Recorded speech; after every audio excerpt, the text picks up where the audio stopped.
Hi, you guys. It's Yaz. And today I was asked to do this podcast.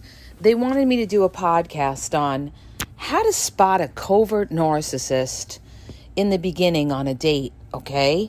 How are you going to know that you are dealing with a covert narcissist?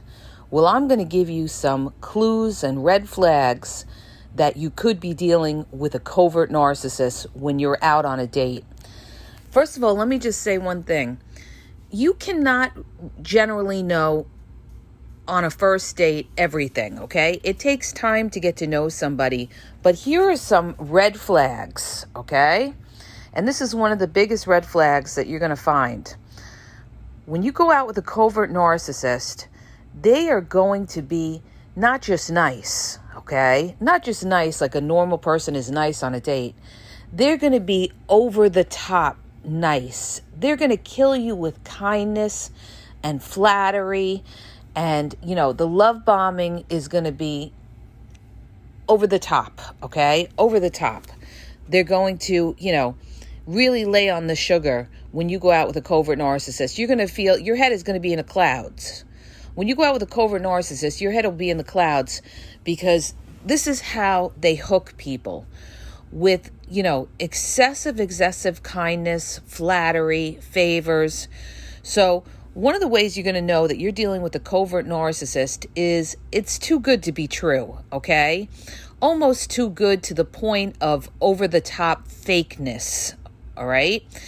And people come back at me and say, well, just because somebody's nice, it doesn't make them a covert narcissist. That's true, but you have to use your common sense, okay? If somebody is over the top nice, like nonstop compliments, let me do this for you. Oh, let me do that for you. Oh, let me, hold the door for you. Let me do this. If it's too much, then you have to question it. And you have to say to yourself, why is this person over the top nice? Okay. Now, you have to be careful, like I said, because somebody could just be being nice. But with a covert narcissist, it comes off as fake, okay? Like I said, it's too sweet, all right? Too sweet. Like one of my girlfriends used to say to me, nobody's that nice, right? When we were talking about a narcissist, we used to laugh about it because of a narcissist I used to deal with. She used to say, let's get real, nobody's that nice. And I was like, you're dead on, okay? The other way you're going to be able to spot a covert narcissist on a date is when you start to talk to them, they go into victimhood, all right? They may talk about, things of their childhood. They had a rough childhood. They were a foster child. Their mother never showed them love. Okay, so now we get into the victimhood, and that's this is what everybody talks about when they talk about the covert narcissist. Oh, they're such a victim. Oh, they're such a victim. Yeah, that's true. But covert narcissism is so much more than that. It's more than just somebody playing a victim. And I'm going to explain that in a minute, okay? Another red flag that you could be on a date with a covert narcissist is self-depreciation. This is something that covert narcissists do. They put themselves down and they're waiting for you to compliment them. They may say, oh, I don't look good tonight. You look so much better than me. I don't look good. And they're waiting for you to compliment them and say, what do you mean? You look great. Oh, I think you look terrific. Or this doesn't look good on me. This jacket or this dress doesn't look good on me. And they're waiting for you to flatter the hell out of them and tell them how great they look. Those are also signs of the covert narcissist, okay? Now, I'm going to give you other things to look for if you're out on a date with a covert narcissist. This is a big one, all right? Covert narcissists are passive-aggressive, and one of the ways that they're passive-aggressive is that they use sarcasm. And this is one of the red flags that you would see in the beginning of a relationship. Not necessarily at you, okay? Because when you deal with a covert narcissist, the fangs don't come out in the beginning. The fangs come out later on, but you'll see other red flags. So the covert narcissist might make sarcastic remarks or put down other people when they're with you.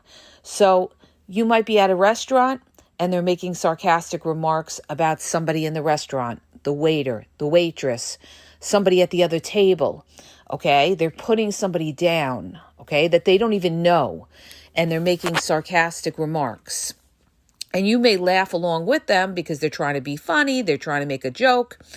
But what you don't realize is that you're next, okay? You're next. So this is what they'll do, They'll put other people down, and they love to gossip. So another red flag you could be dealing with a covert narcissist is they start to gossip with you, all right? They may talk about things or people or gossip about their work or gossip about their boss or something like that, but they're putting other people down, okay?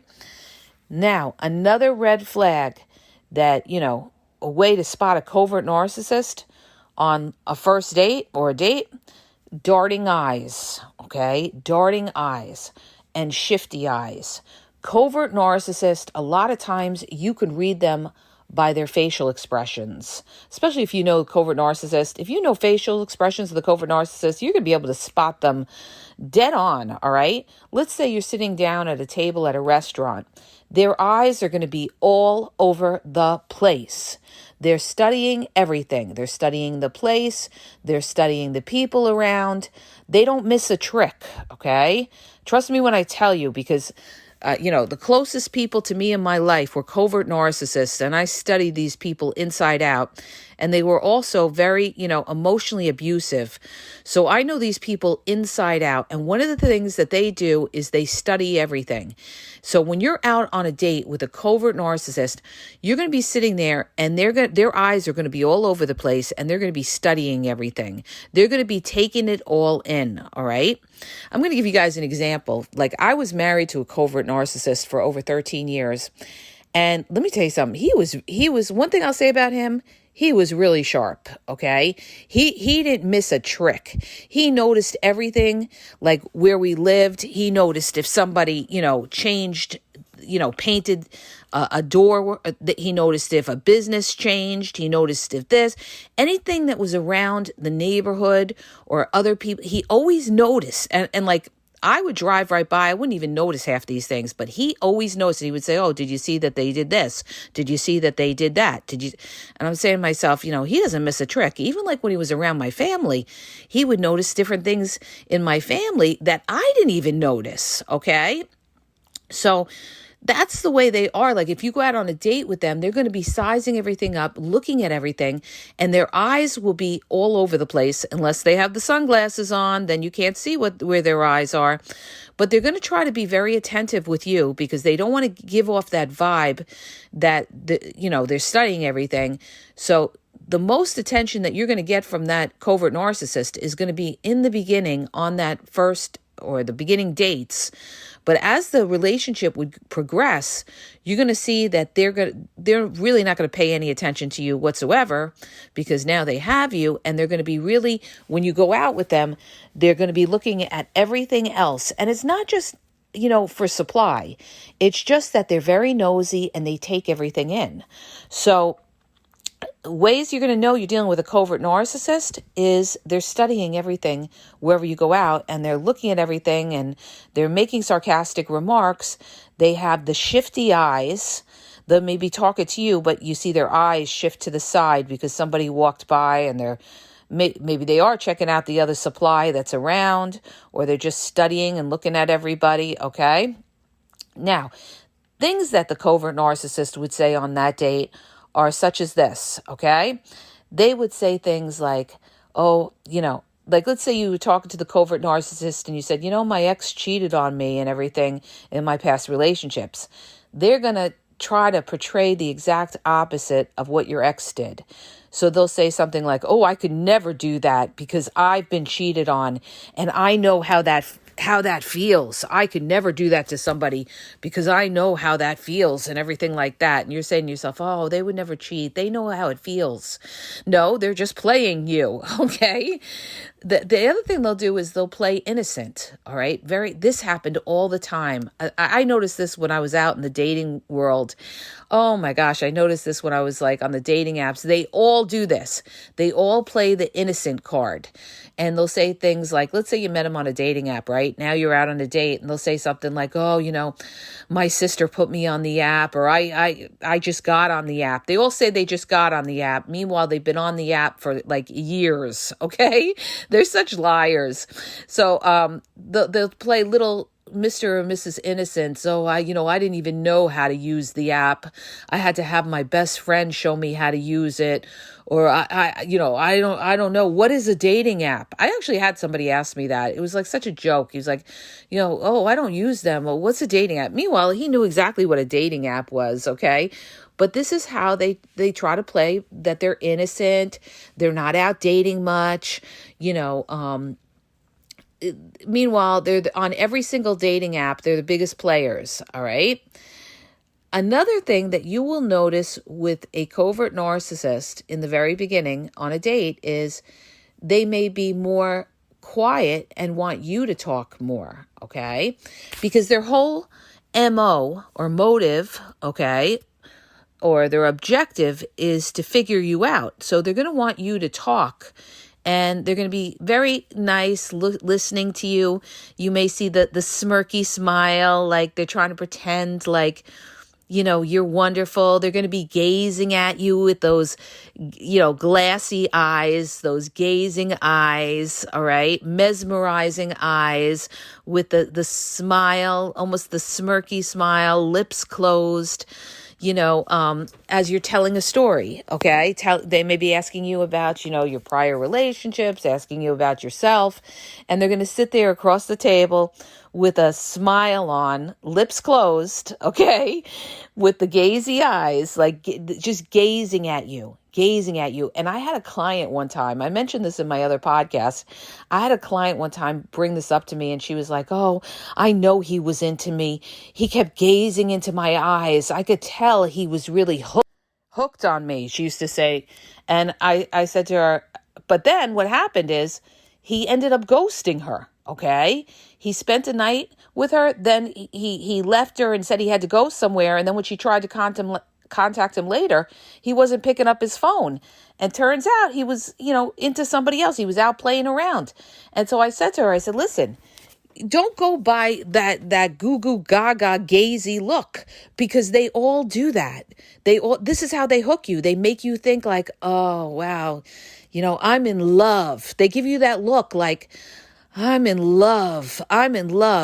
Meanwhile, they're laughing at you under their breath because they know that they're playing you.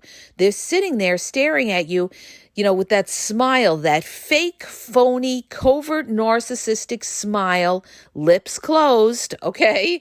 Always the lips closed, that smile with the corner of their mouth up a little bit, just smiling and gazing at you and pretending like they're so into you and so mesmerized by you and pretending to listen and seem interested in what you have to say, when it's all a fucking act, okay?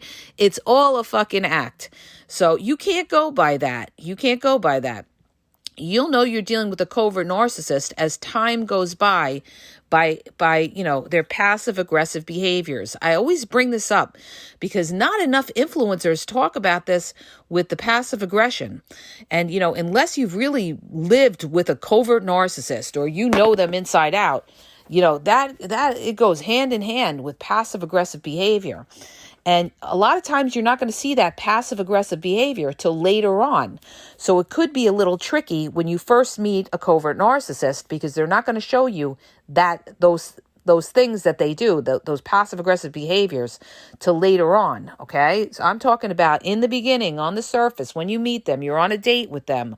okay? They're going to have the shifty, darting eyes. They're going to be studying everything. They're going to say things like, oh, I could never cheat on anybody. They're going to be calling you baby, all right? They don't refer to you by your name. It's baby this, baby that. Okay, baby, we could do these things in the future. Yeah, baby. Yeah, baby.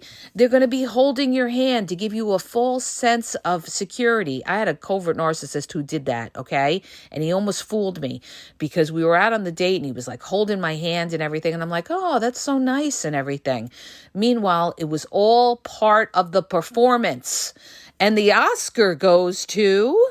ta-da! The covert narcissist who holds your hand on the first date, who gazes at you and pretends like gives you those gaga I'm in love eyes, and the one that smiles at you with their lips closed as you're explaining your life story to them, okay? Meanwhile, their eyes are shifting to the side when the sexy waitress walks by or sexy waiter walks by, okay? These are all red flags, you guys. Also, they play innocent. Like I said, oh, what's a dating app? Or I didn't even know how to use them. Or they tell you they're celibate, all right? Oh, man, I've had so many of them try that, where they sit there and they tell you, oh, I'm celibate. I haven't had sex in 3 years. Nah, chances are they just had sex last night, but they're telling you they're celibate because they want to portray they're innocent. This is what the covert narcissist does. They portray they're innocent, all right? When they're the most snakiest snakes out there doing shady shit, all right?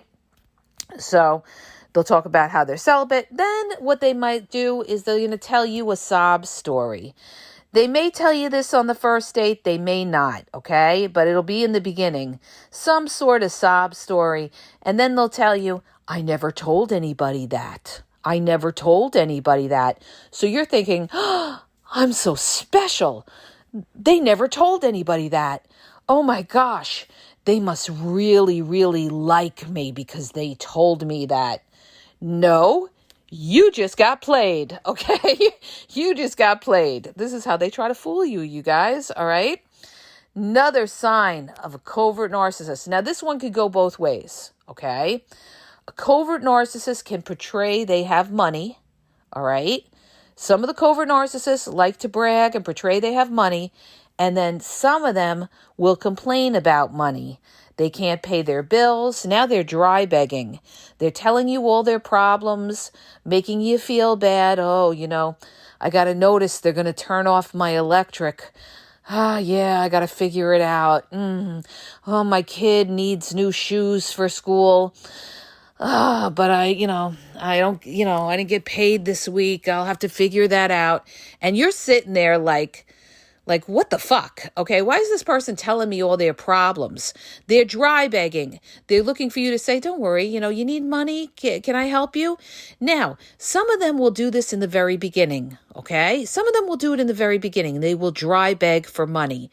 And you see this a lot with maybe female covert narcissists on a dating app. And I've had many guy friends come back and tell me this, that they were asking them for phone cards, asking them for gift cards in the very beginning. They were dry begging, all right? That's your covert narcissist doing that, all right? So these are red flags. But don't be fooled too, because they may wait to do that. Not all of them will do that on, let's say, a first date. And some of them may portray that they have money to try to fool you as well, okay? Next thing that a covert narcissist would do on the date, they would show up late, okay? And make you wait for them. They may show up an hour late. Why? Because they're a covert narcissist and want to have the control and have you waiting for them to come, okay? Like they're the grand prize, the grand prize. You're waiting around. They're testing you to see if you'll wait around for them and what your response will be. So a lot of times they'll show up late or they'll leave early. A covert narcissist may make excuses and say, oh, I had a great time with you, but, I got to get up early for work, in the morning. I got to leave. And meanwhile, they've only been with you, let's say an hour, maybe 2 hours, but now they're making excuses to leave. Why? Because they're about to leave and go to their other supplies house. They're not about to spend too much time with you in the very beginning. They got to get it all in. So a lot of times what covert narcissists do is they'll make excuses. I got to leave early. I got to do this, or I got to drop something off at my mother's house. And, it's because they got to go see their other supply. They got out to see you on the date. And now maybe they got to go back and go see their old lady or old man. They could be in a relationship, but they're going on a date with you, and the date is only like an hour or two, if that. And now they're making excuses to leave right away because, oh, they got to do this. Oh, they got to do that. But it was a pleasure meeting you. Oh, let's do it again. Oh, I really want to see you again. Oh, you're the most beautiful thing I ever seen in my life. Oh, but let's see again. But I got to leave now. That's because you're probably dealing with a snaky, covert narcissist who's still in a relationship and is just coming out to meet you for an hour to check you out, all right? So now they meet you, they see if they like you, and now they got to go home to their old lady or old man, okay? They're spending limited time with you. That could be a red flag, just FYI, you guys. The other red flag, all right, or sign to spot a covert narcissist on a first date, they're preoccupied with their phones, okay? They may always have their phone, be on their phones. Now, this one you have to be careful of, okay? This one you have to be careful of because they're not stupid. So they know you're watching them. So what some of them will do is they'll put their phone down, but they put their phone down usually face down on the table. Let's say you're at a restaurant. They'll put the phone face down on the table because they don't want to come off or appearing rude by being on their phone because they don't know you yet. They're still trying to figure you out and win you over. So they're going to be very polite and respectful. Most of them will in the beginning. It's not till later on that they become obnoxious with always being on their phone no matter where you are, okay? So don't think just because they're putting the phone down, you're not dealing with a covert narcissist. It's the beginning.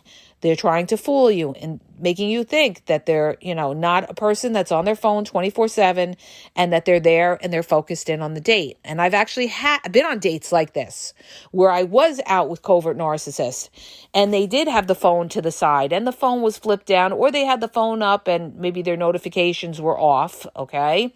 But they were very attentive. Covert narcissists will be very attentive on the first date, okay? Because, again, they want to win you over. So they're going to be very, very attentive. But if you are a shrewd apple, you're going to pick up on certain things. Like you will see them look at somebody from the corner of their eyes. Or you will see, the other thing they'll do is they'll go to the bathroom and they'll be in the bathroom for a while, okay? They'll be in the bathroom for a while. You're like sitting there at the table like, what the hell? What's going on? All right. I remember listening to this on one of the shows here in the city where they were like talking about, you guys, I forget the show was on, but they were talking about like, they did live stories on the air about people that went on dates and how they got, how they got punked, how they got curved and everything like that. And like somebody was talking about like, he was in the bathroom like forever. And then so the radio people were like, well, how do you know he's not just taking a crap or something like that? And you're picking on him because he's taking a crap. Okay. And I know that people are going to come back at me and say things like this, but you guys, they're not, okay? 9 times out of 10, they're not in there. They're not having a bowel movement. They are in there because they're talking to maybe their main supply. They took off, they disappeared, they went on the date with you, and now they're in the bathroom for like a good, at least 20 minutes or longer, okay? And it's because they're talking to their other supply. They don't want to let their other supply think that they ghosted them. Because now they're on a date with you and they've got to reassure their other supply they didn't ghost or go out with somebody. So they're going to go into the bathroom and they're going to make their phone calls. Okay, they're going to make their phone calls or they're going to text the other people. They've got to stay in touch with these other people. They don't want to ever like appear that they've ghosted because then people will catch on to what they're doing. So they'll go into the bathroom. You're sitting at the table. You're waiting. You have the waiter or waitress coming up to the table saying, would you like anything else? And you're like, well, I'm still waiting for my date to come out of the bathroom. Okay. I'm still waiting for my date to come out of the bathroom. The waiter or waitress will be like, okay, I'll come back in a few minutes. Right. And boom, here comes the covert narcissist out of the bathroom after being in there a good amount of time. All right. So this is what they'll do, okay? They do weird shit like this. So that could be a red flag. You're dealing with a covert narcissist. They're in the bathroom for long periods of time, and they're chit-chatting away, with their other supply, trying to reassure them. Or they're telling their other supply, I'm going to be there in about a half hour. I'm busy right now. I'm at my friend's house. We're working on the car or something like that, right? Meanwhile, they come out, they sit down at the table, and they're like, I gazing at you. Oh, babe, this was great. Listen, I got to leave, my mother, I just got a call from my brother. My mother fell down in the kitchen, slipped on the floor, and, I got to take her to the ER. And you're like, oh, wow, I'm so sorry to hear that. Yeah, but we're going to go out again. Okay, baby. All right, baby. I feel a real connection with you, baby. All right. So this is your red flag. You're dealing with these covert narcissists, let's say on a first date or in the beginning. All right. So again, they're going to kill you with kindness, over the top kindness. They're going to, put themselves down. Self-depreciation is part of the covert narcissist. Victimhood, which everybody talks about. Oh, I'm the victim. Okay, we all know that. What else about the covert narcissist? They're passive-aggressive. They're sarcastic. And like I said, those passive-aggressive behaviors will come out later on, okay? And I'm going to do a follow-up and explain that to you guys, okay? You're not really going to see too much of the passive-aggressive behaviors in the beginning, because they're on their best behavior, especially on the date, okay? You're going to see the shifty eyes and the staring, darting eyes at who's wherever you go, staring at people. They're going to give you the BS lines. I don't cheat. I could never do that. Or I'm not like these other guys. Or if it's a female, I'm not like these other women. Okay, you're going to hear things like that. They're going to play innocent. What's a dating app? I don't know how to date. Okay. They'll say things like, I could never be a player because I can never hurt somebody like that. Meanwhile, they're the biggest player on two legs. All right. They'll say things like they're celibate. And they don't tell you too much. What they do tell you is pretty much lies. Okay. In the beginning, what they do tell you is pretty much lies. They may tell you a sob story. I never told anybody that. They may complain about money and dry beg for money. Or they could do the opposite and portray that they have money, okay, to seem, to entice you, dress to the T's, put on designer clothes when they come meet you for the date, and you're thinking, they really have it together. Or they come up in a fancy car, they're driving a fancy car, designer clothes, and meanwhile, they can't even pay their fucking rent. Okay, they can't even pay their rent. But hey, they look good and they're driving a nice car. That's your covert narcissist portraying that there's something that they're not, right? They may show up late, make you wait around because they have no respect for anybody's time. They may tell you that they may leave early. They may be preoccupied with their phones, but if it's the first date, not really, okay? Because they're at their best. That first date is the best of the best that you will see of that person, okay? Oh, one other thing I want to throw in here, and I mentioned this in one of my older reels, okay? And this happened to me when I was on a date with a covert narcissist. What they're going to do is the wink. They're going to sit across from the table from you, and they're going to give you the wink, okay? That's to say, baby, I'm digging you. Baby, I'm into you. So what they'll do is they'll give you the wink. This is directly from the narcissistic playbook, okay? Directly from the narcissistic playbook. They're going to sit there and give you the wink like, yeah, baby, you and me, baby, right? I remember when he did that, I wanted to burst out laughing so loud. Okay. I started to smile, and I was holding myself back from cracking up because it was so corny. It was so corny. And I said, oh my God. And this is how they, excuse me. This is how they show their hand, because it's fake. It's phony. Okay. Covert narcissist, fake, phony. All right. They give you the wink and they give you the googly eyes. All right. So I hope I gave you guys a feel for how the covert narcissist is on the first date. I hope you enjoyed the podcast. If you did, please share the podcast, share the video. If you're looking for coaching, check out the link in the bio. I have limited time. You guys check out my YouTube. I lay it down on that YouTube. Over almost 7,000 videos. I'm not even sure if I hit 7,000. I'm close. And I have, everything on there on narcissism. Just go to my channel at the Game Exposed Podcast. Go to the search button on the right and just search whatever you're looking for on my channel, and you should find a reel on it, okay?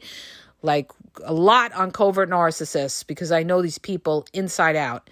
Malignant narcissists, just how they operate, how they manipulate, how they try to fool you, all the mind games. It's all on my YouTube channel, okay? My Facebook is The Game EXP 123. TikTok is The Game Exposed, and Instagram is The Game EXP 123. And I've got to run. Okay, and have a great day, you guys.